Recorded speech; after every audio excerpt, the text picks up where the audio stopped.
Hi, my name is Lukman Bayu, and in this part, I'm going to explain to you about the sign up and the logins, front end and back end.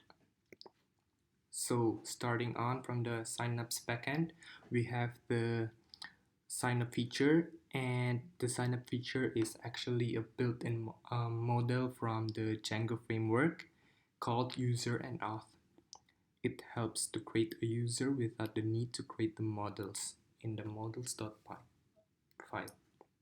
So we have the sign up function over here, and if request dot method equals to post, and the post method is used to send data to the server. And what's cool about this post method is it it doesn't show the inserted data in the URL, so it's private. And if request.post password1 equals to request post password2, that means if the password1 matches the password2, it's going to move to these clauses.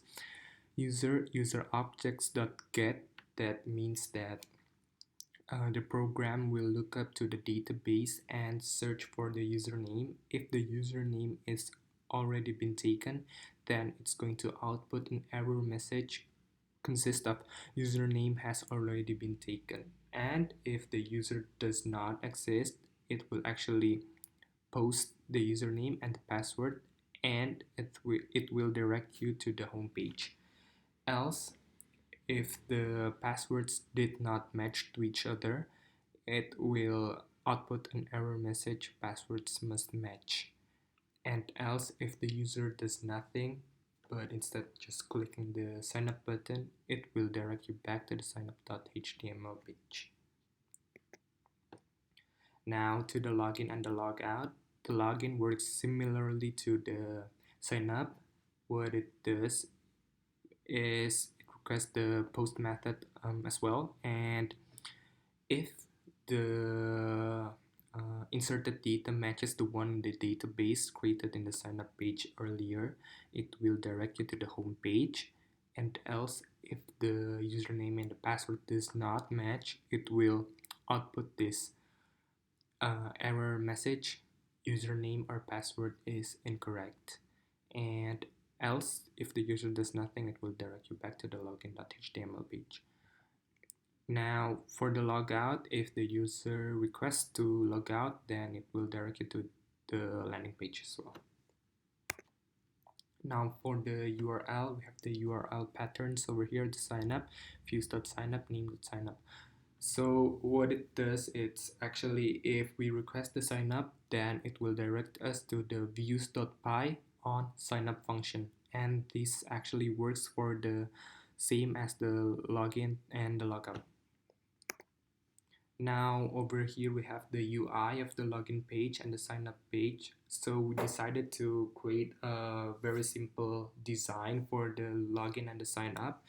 So we would like to prevent the user's confusion on the login and the sign up. So, and it will also give more of a smooth looking interface. Now for the HTML codes, we have as here for the login and over here for the sign up. And here we start with percent load static. So this percent load static is used to load the static folder. And here we have the href percent static style css. What it does is actually um, commands the program to read the style.css located on the static folder. Now the image source is also located in the static folder here beyond wellness logo.png. And here we have div containers to separate containers, and so we can modify them in the CSS files later. Over here we have also the %crf token is used to save the user's inputted data. Over here we have the name, username, and password, and the data will actually be stored in this username and password. And This action method will actually direct you to the URL login in the path section. So the sign up works just like the login one. And moving on, we have the CSS file.